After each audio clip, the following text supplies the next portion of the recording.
Hello guys, Assalamualaikum. Welcome to my new another vlogs.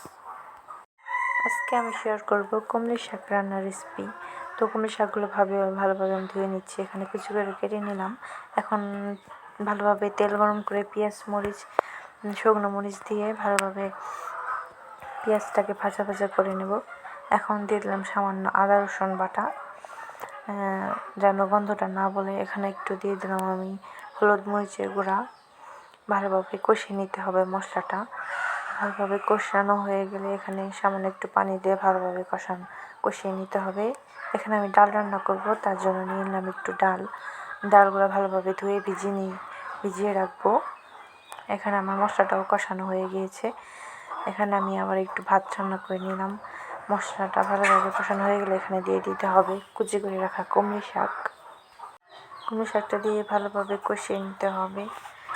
মনে রাখবেন, কুমড়ো শাক রান্না করার সময় কখনো ঢেকে রান্না করবেন না। এখানে আমি কুমড়ো শাকটা ভালোভাবে কষিয়ে নিতেছি। দিয়ে দিলাম সামনে একটু লবণ।